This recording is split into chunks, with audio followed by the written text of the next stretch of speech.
It's a Monday, so it's time to talk horse racing with Chad Summers, with the Belmont Stakes in the rear view, the Triple Crown for 2022 in the rear view, and the rest of our programming for 2022, or a majority of it, through November, will be on the Breeders' Cup. But first, we're going to wrap up the final weekend of the Triple Crown at the Belmont Stakes and everything that had happened on the Belmont card on Saturday. It was a big day with Chad Summers. Chad, how's it going? It's good. It's good. It's a warm Monday here in New York, and we're less than a month away from Saratoga. So getting ready to head on north, and we still have plenty of the year left. Although the 3-year-olds are no longer center stage, they will still play a very very important role in several divisions and categories as the year goes on. So it was certainly an interesting Triple Crown season. The first one, kind of post-COVID, if you will. Less masks and more fans in attendance, which was certainly made for more exciting venues. I know the connections were all very happy to have the fans back in place. Well, let's get right to it and start with the Belmont Stakes. John Hardoon correctly predicting Mo Donegal to win. He actually hit the exacta. So that show, by the way, was available for free. So we hope everybody took advantage of that. Because if you want to listen to anybody, you definitely want to listen to John. But you also want to listen to this guy. We'll talk. We'll reference that in a little bit. But first, the Belmont Stakes. So let's take a look at it. Here is the pretty much getting ready to hit the far turn with We the People with the lead. So at this point, when We the People had the lead, what did you think? I was kind of disappointed, to be honest. You know, we had talked earlier in the week, last week, about kind of how We the People was supposed to be the one in front by himself. Yes. And he was in front, but he was in front by, less than about a length and a quarter, 3/4 of a length. Skippy Longstocking was applying mild to no pressure. I mean, they went very, very reasonable fractions. And, I would have liked to see him go faster and kind of put pressure on the field and make them kind of catch them.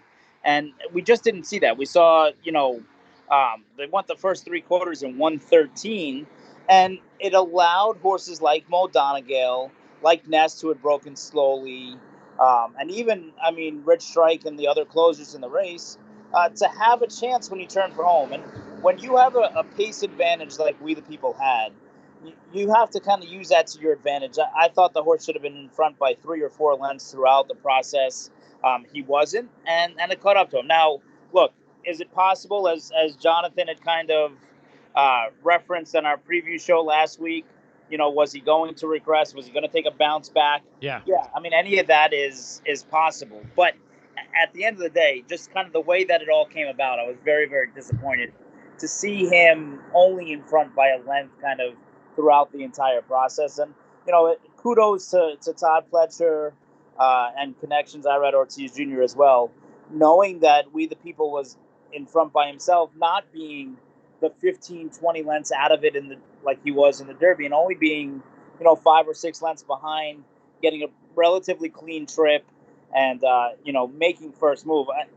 It's hard to believe, and Todd Pletcher was actually quoted in saying this. In these kind of races, you don't often, as a trainer, get to enjoy them until the race is over. But Todd knew within the last quarter of a mile he was going to win. It was just a matter of Mo Donegal, or if anybody can catch him, it was going to be the filly Nest. So Todd Pletcher was going to win, and he said he very much enjoyed watching the last quarter mile of the race because he knew he was a winner. So where do we go from here? With the Triple Crown over, we saw Epicenter come back and take care of business at the Preakness. And Mo Donegal, who had a tough post position in the Derby, takes care of business at the Belmont. So as far as this 3-year-old crop, just the ones that were in the Triple Crown, what do you think? Who's the top 3-year-old right now? Well, if they were voting for a 3-year-old champion right now, it'd be very, very close. It may actually go to Mo Donegal. I personally don't think he's the most talented 3-year-old in the class, but he won the Wood over early voting. Early voting came back and won the Preakness. He won the Belmont Stakes. So obviously he has, grade one, grade two.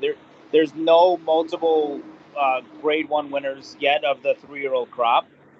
Rich Strike obviously was a disappointment or a suck back to reality Predictable. Yeah. in the Belmont Stakes. So more questions kind of left with him. Is his 15 minutes over? They're not ready to fade into the sunset. They're going to try again in the Travers and see what happens. But to be honest with you, it's a wide open division for 3-year-old champion, and a lot will be determined over the next few months in the Haskell, the Travers, the Pennsylvania Derby, and then ultimately the Breeders' Cup Classic. And it's safe to say that it's possible that the 3-year-old champion may be crowned for the first time in a long time that I can remember. May be crowned, I guess, since Arrogate. That did not win any of the Triple Crown races. So even though maybe right now Mo Donegal might be the leader in the clubhouse, there's still a lot of year left to determine. The Haskell's shaping up to be an unbelievable field on July 25th. You have the Jim Dandy in Saratoga, as well as the Travers in August. So it's going to be a really, really fun summer for these 3-year-olds and some of these new horses, like Jack Christopher, that's going to try and throw his hat in the ring. Absolutely. That's what I was going to bring up because, and we talked about Jack Christopher, I think a few weeks ago, and I'm going to pop up his amazing performance now from the Woody Stevens. What I really thought, who was writing Jack Christopher? Jose Ortiz. So Jose Ortiz does this really smart thing. They've got Provocateur goes out and decides, because Jack Christopher has the early lead. Provocateur comes out and is going to, in my opinion, is going to look to see if he could bring Jack Christopher with him. And Ortiz doesn't fall for it. All right, you want the lead? I'll give you the lead. I'm just going to sit back here. I got the best horse. I'm not going to overexert my horse ridiculously against you. And then when it was time to go, it was just domination again by this horse. This might be the best 3-year-old in a lot. Everybody's going to say that now, right? He's undefeated. He was undefeated last year. He's now 2 for 2 this year. Impressive winner of the Pat Mile on the Kentucky Derby undercard. And then obviously, doubling down here in the Woody Stevens. Now, the problem with Jack Christopher is he has soundness issues. He was scratched by the veterinarians. He wasn't scratched by the connections. He was scratched by the veterinarians the day before the Breeders' Cup. He had a screw inserted into his shin, and he's not the best moving horse on the day-to-day. There's a video, actually, I think it was on Instagram, of him just a day or two before the race, and he was not moving very comfortably. So when the lights go on and the show goes off, he's been brilliant, and he was one of the most impressive winners of all Belmont Stakes Day. But the question's going to be, and it's up to trainer Chad Brown to keep him sound. If he can keep him sound, he might well end up being the best 3-year-old in the country. But he has 5 weeks now until the Haskell. That's their next kind of intended goal. It's the first time he's going to stretch out and run around 2 turns, which he's never done before. And he's going to have pace presence in there with horses like Taiba and Cyberknife. And it's going to be the best race the best field that Jack Christopher's ever faced. He didn't really beat much on Saturday. He did what he was supposed to, and he did it very impressively. And he'll end up probably going off as the possible favorite in the Haskell. But there's still questions that remain on Jack Christopher, and he still needs to get to the Haskell in one piece. So, yes, brilliant performance, freaky good horse. Can he stay sound is going to be the question as the year goes on. Okay. Flatline. What year is Flatline? Flatline's a 4-year-old. 4-year-old. Okay, so we're going to venture off to talk about Flatline because even though he's not a 3-year-old, just like Jack Christopher, dominating performance, and even more so sheet line. I don't know what his sheet number was, but his sheet numbers, I believe, were 4, 2, and 1, which I have never seen before. Maybe John has never seen before as well. So we'll find out about that. But here's Flightline and his win in the Met What was this, the Met Mile? Yeah. And tell me about how good this horse is. Look, I mean, he came in with the billing of possibly being the best horse in the world. That title was held by Life is Good for a while until he was humbled in the Dubai World Cup. There's some horses running Royal Ascot this week that kind of have that mantle as well, including the horse that'll run on opening day in the Queen Anne in Bayade. But uh, people argue that he's the best horse in the world, despite the fact that he never ran at all this year. This was his first start. He had never, ever not been in front at any call. So when he broke from the rail, despite the fact that it was a small 5-horse field, and he missed the break, he stumbled a little bit and found himself in a situation he'd never been in before. And that's, exciting as a racing fan that I am. You want to see a horse encounter trouble. You want to see how they Sure. act when they're headed, when things don't go their way. So that's what made Flightline's performance even more impressive, was the way that he did it. The fact that he was able to take back, he was able to take dirt. Junior Alvarado rode a great race on Speaker's Corner, making things tight for him and uncomfortable while not interfering with him, but still certainly making him, have to work harder. Flavian Pratt knows the horse so well. Uh, Instead of waiting on the rail, he actually gets him outside in the clear. And once he does that, despite how good Speaker's Corner is around one turn, there was no doubt about it. Now, Happy Saver was coming late. He's a Grade 1 winner. He won the Jockey Club Gold Cup last year, but the win was never really in doubt for Flightline. But similar to Jack Christopher, here's a horse who's had trouble staying sound. His fourth career start. He's a 4-year-old, and that was his first start since December 26th. Yeah. Now, the connections are very, very bullish and very, very cheekish, and say they're doubling down, saying he is the best horse in the world, and it doesn't matter what distance. And now they're looking at races like the Whitney, which would be 1.125 miles, or the Pacific Classic back at Del Mar, which would be 1.25 miles, and that's a big stretch out for horses that haven't done it yet. Who would And he it, go up against? well, I mean, the Whitney right now is shaping up to be a great race. The Pacific Classic, I don't really know who would be in there per se. That California division has been a little weak. A lot of the TBD on that is races like the Stephen Foster, which we'll preview here in a couple weeks on July 2nd. And even this weekend in Monmouth Park, we're going to see the return of Hot Rod Charlie.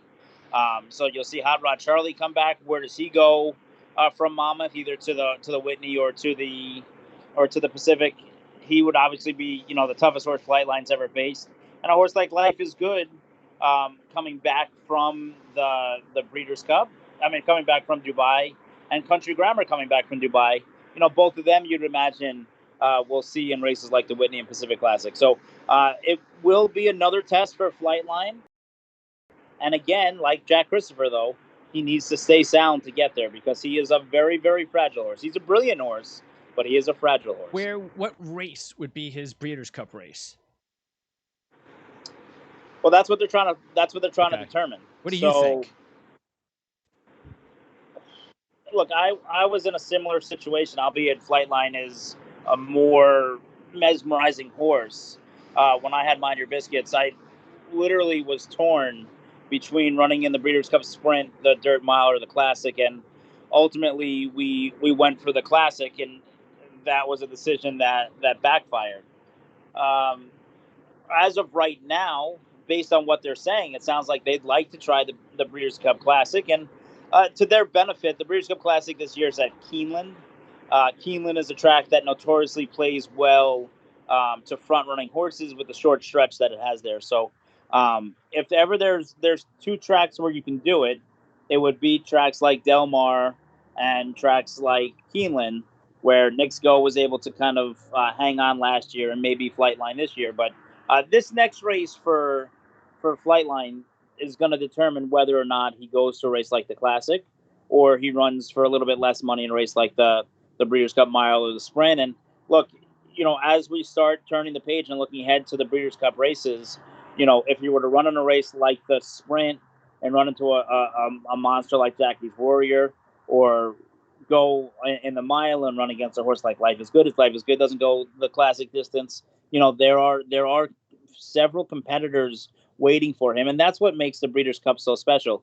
We talk about the Triple Crown, and everybody is always Sure. excited about the road to the Triple Crown and who's going to win the Derby and who's going to win the Preakness and the Belmont. But again, if you look, even in hindsight, and we talked about it when we previewed these shows last week, where it's like, all right, yeah, there was an 8-horse field in the Belmont and some interesting horses, and we were seeing if we the people who would, he'd won a Grade 2, and Skippy Longstocking, and he wasn't a stakes winner yet, and the filly was taking on the boys, and Mo Donegal, he'd run a couple good races, but when you're in the Breeders' Cup, you're running against horses that are every Oh field yeah. has 5, 6, 7 grade Yes. one either winners or hitting the board in grade ones. Not only here in the USA, but internationally as well.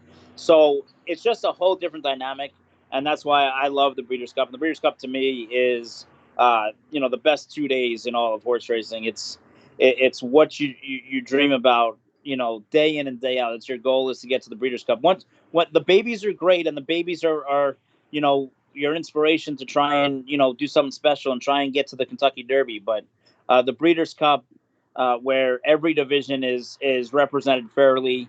It's the best 2 days in Yeah, sports. and we also talked about this is that if they knew how to properly produce the event, they have months.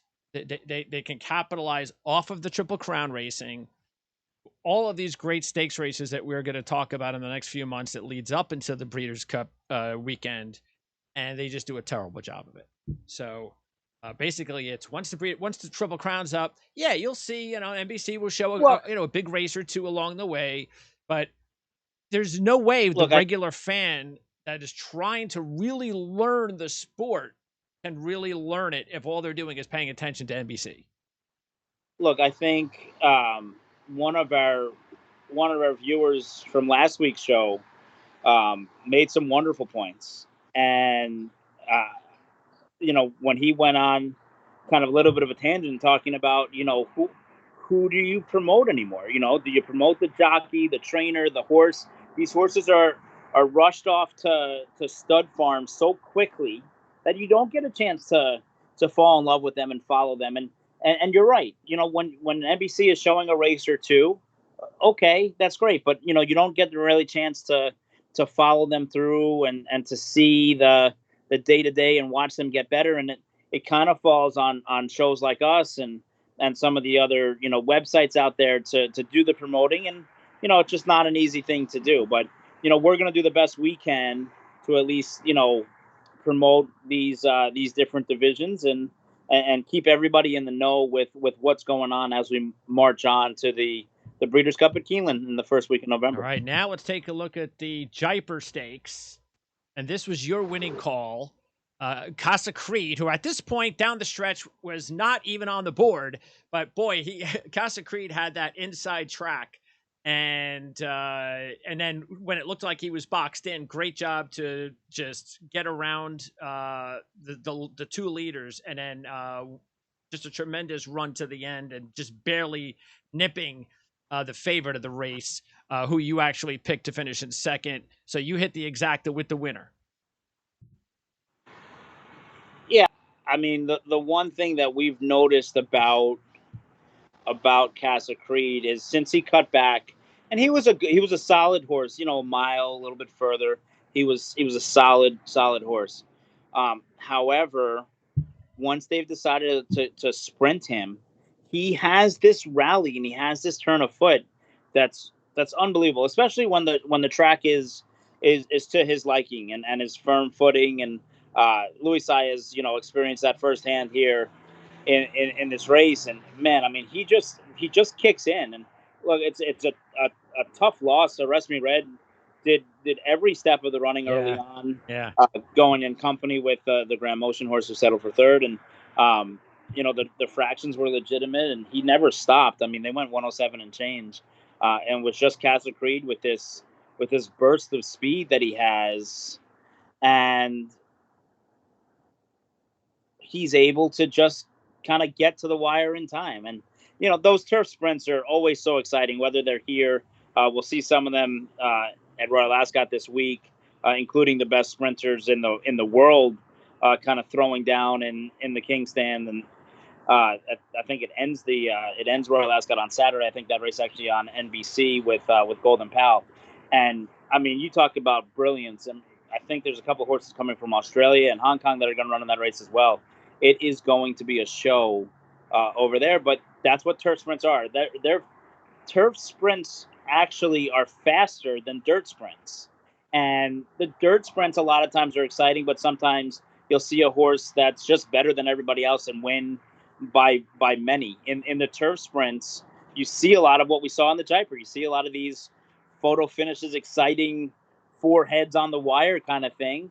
And sometimes it's the favorite like it was on Saturday, and sometimes it's a 40-1 shot like it is in other races. So, look, turf sprints are very, very exciting races. You got to get a little bit of lucky. You gotta have the right trip, and you have to have the right pace, and you just got to make the right call with jockeys. And people that don't understand what jockeys have to go through in turf sprints, you see it more than anything else because the hole opens up for the smallest margin, the smallest amount of time, and the jock can't hesitate. If you hesitate, you're gone. You need to go and hope that you get through, because if you check, the race is over. And so you need to get a clean trip, and that's what Louis Saez was able to work out with Castle Creed. Now, you mentioned those sprint turf races. So just to look at the schedule, I have no idea why they're running on a Tuesday. Is there a holiday in England?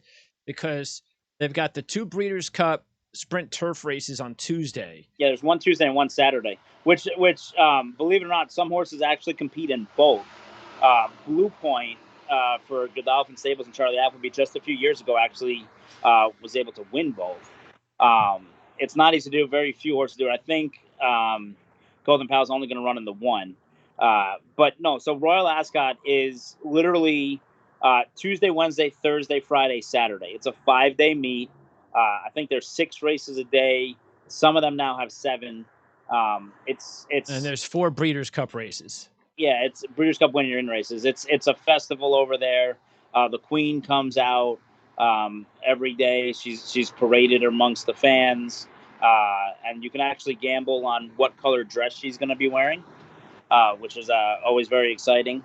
And actually, people actually have looked up to see if she has any trends or patterns, and does she wear yellow on Wednesday or whatever. But it's great racing. It's the premier meet in Europe. So okay. The Arc de Triomphe in October. So this is like their Breeders' Cup. Yes and they're no. 4 days of just. It's their Saratoga. Okay. This doesn't maybe proclaim champions, although many people argue that this is the race that made Frankel the best horse in the world 10 years ago, and everybody's there. All eyes are on there. America's actually taken a large contingent this year. Not only Wesley Ward, but Wayne Catalano is going to be represented over there, as is trainer Christophe Clement, who's sending over the Breeders' Cup Juvenile Filly turf winner from last year in Pizza Bianca for celebrity chef Bobby Flay. All right. Did you say, I heard the word pizza and chef in there? Yes, it's a homebred, so I'm pretty sure it's involved in the naming of it. Okay. So tomorrow, so again, for anybody that wants to watch, yes. Tuesday, the Queen Anne and the King Stand. The Queen Anne is the bigger one? The Queen Anne is grade 1 distance. Yeah, they're both grade 1s. The King Stand is a sprint, and the Queen Anne is a distance race. 8 furlongs, okay. Which features the best horse in the world right now running in the Queen Anne. Which is? Bayet. Bayet? Yes. Okay, so Bayet, and we'll see Bayet at Keeneland. Possibly. Okay. The connections aren't always fans of shipping stateside, but it is. Hey man, if you're going to proclaim the best horse in the world, man, you better show up at the Breeders' Cup. The Wednesday is the Prince of Wales. Yep. Okay. So will we see any big name horses there? I think the Prince of Wales has been drawn. I think it's a 5-horse field with 4 Grade 1 winners. So this is very much like our Met Mile. Okay. But horses like Lord North and the other horse that won um, he won the race in Saratoga, the Saratoga Invitational, and then he came back and won the Melbourne Cup, State of Rest for Joseph O'Brien. I think will be in that race as well. And on Thursday they have the Norfolk. That's a Grade 2, but that's also a Breeders' Cup Challenge win, and you're in. That's for the 2-year-olds, yeah. That's okay, and then that's a 5 furlong sprint on turf.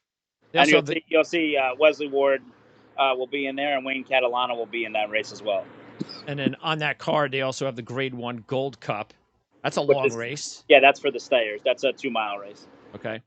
And then that's pretty much it for the Breeders' Cup Challenge races. They do have some. They have the Commonwealth Cup and the Coronation Stakes are also on Friday. Not Breeders' Cup Challenge races, though. And then and then on the 18th on Saturday, that's the card. By the way, there are still graded stakes races at Ascot on Saturday. Yes. We won't be talking about that, John and I. We will be talking about probably the poker at Belmont. That's a Grade 3. And really, I mean, the Santa Maria is a Grade 2 at Santa Anita, but we have had no luck with Santa Anita cards this year. So one of Jonathan's favorite horses is running on Saturday, and that's Hot Rod Charlie. So which race? He's actually running in Monmouth Park. Oh, okay. So the Monmouth on Saturday, they're going to have the prep for the Haskell. Oh, that's right. Okay, 3 Grade 3 stakes races at Monmouth. Okay. Yeah. So that's an interesting races this Saturday. All right, I'll have to find out if John wants to partake in Monmouth Park. Okay, now one of the last things I want to close out with is Tribhuvan's. Is that how you name it? Tribhuvan, yeah. Okay, so let's take a look here. What on earth happened? Because this is just so unusual. Not only that, the horse just decided. It's almost like, who was riding the horse? Manny Franco. All right, it's almost like Franco was like, okay, I've got this lead here. Our strategy is to we're gonna get the rest of the field to fall asleep on us, and when I got this lead, I'm just gonna take off. Well, it's the strangest thing because, and the horse almost did it last year. He's in the race to be a rabbit, to be a pace presence for the other Chad Brown horses in the race. Okay. And normally, when you're a rabbit, what your job is, and the term rabbit comes from dog racing because that's what the dogs used to always chase the rabbit around the thing. And the rabbit is the pace setter. So it's normally a horse that is not going to figure into the 1, 2, 3 finish, but he's going to ensure there's an honest pace. So horses that are deep closers are not eliminated from the race in a situation where they go slow early and then the closers can't make up.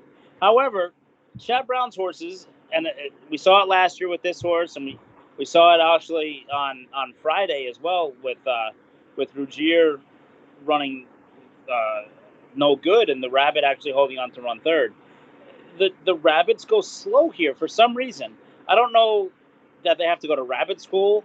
I mean, it ended up working out for Chad Brown at the end of the day. He won both races, but maybe not with the horse that people thought. Sure. So normally in that situation, the horse would go 23, 46, 3/4 and 110, and then just kind of like gracefully get out of the way as the real race begins.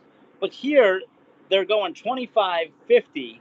Manny Franco's in front by 5 without even ever asking the horse.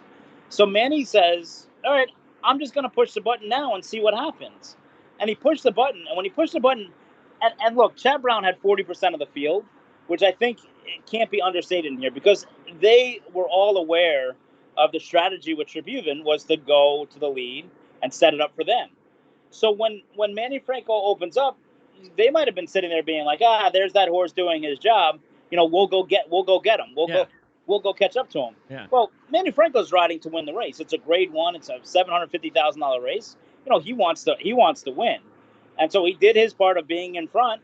And then when he opened up and nobody came, he's not gonna give up just to give up. He wants to win the race, and he dug in, and nobody moved when they should have moved. Everybody waited too long, and it cost everybody else the win.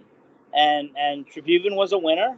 And I don't expect to see this happen very often again. I don't think Yeah. Tribhuvan is the winner of the Belmont of the Breeders' Cup turf, but it was a strategy that paid off, and nobody went with him early, and he took advantage of it. And that was kind of what, to kind of bring everything full circle, that was the ride that I thought We the People was going to get in the Belmont. And instead, We the People decided to stay with the pace, keep everybody close to him, and was not able to outkick the other horses. Where here, Tribhuvan probably can't outkick the other horses. If they're next to each other in a sprint, they're going to beat him. But in this situation, he's by himself. He's got a Yep. head start. Yep. They weren't able to reel him in. So, all the credit to Manny Franco on that one in literally stealing the race. All right. So next week, you're going to be off early part of the week because you're going to join us later on that week to preview the next big races coming up, which are going to be on Saturday, the 2nd of July. You mentioned the Stephen Foster and also the Princess Rooney at Gulfstream. Mm-hmm. So those are 2 Breeders' Cup Challenge races. So you'll be on the air with John. And by the way, your pick of the Jaipur was not free for the first time. You were on our show, our patreon.com/Prime SN show. And by the way, we added about, I think, 3 or 4 new members. So maybe there was, I don't know if it was. Are we at 5 now? No, we're at like 16, 17. So we're getting there. Pace, listen, not for anything, okay? I mean, we have some inside information and everything else. Like, we get that, over here. But Jonathan has been one of the predominant, major handicappers and doing seminars for so many years and picking winners for so long, that for the price point to get involved, I know. just makes sense because it pays for itself. It really does. That, like I said a couple of weeks ago when we hit that 40 to 1 shot, one race and you're paid for the year if you hit it the right way. So, all right, Chad. So we'll talk to you in a week and a half. Can't wait to do that when we handicap those 2 Breeders' Cup Challenge races, and we'll talk to you then. Now, you got anything else going on yourself? I'm sure you got a million things happening. It's nice to finally see you relaxing. And so what's on tap for you professionally? I mean, at this stage now, it's just everybody's bracing for HISA and seeing what HISA is going to be. Starting July 1st, they're in charge. So HISA. For better or worse or whatever, it's the Horse Racing Integrity and Safety Act. It was included in the COVID relief bill for some reason, which we're not really sure. But we're less than a month away, and there's a lot of unanswered questions. There's a lot of meetings going forward. I think the management there, led by Lisa Lazarus, who's the person in charge, I think they mean well, but we need to really know what's going on. And right now, there's a lot of unanswered questions with only a few weeks to go before this July 1st deadline. So it's going to be a lot of meetings. Hopefully in the forefront. I don't think they need to be behind the scenes. I think they should be out in the open, and everybody should know. I know if you go to their website, I think it's hisaus.org, you find a lot of information about some of the changes that are going to take place, and they're going to affect everybody, not just the trainers, but the jockeys and the owners, as well as the people watching the sport, because there's going to be some changes coming, hopefully for the better, but we'll see what happens over the next couple of weeks. And so that will be what you think the beginning of July we'll know? Well, July 1st it starts. July 1st starts underway. The uniform drug policy begins January 1st of next year, but all the safety regulations begin July 1st. So we'll see what happens. So next time we talk to you, we'll have an update. Yes, sir. Excellent. Chad, great job as always. Enjoy your next 5 minutes off, and we'll talk to you again in a week and a half. Sounds good. Thanks, Greg. Thank you.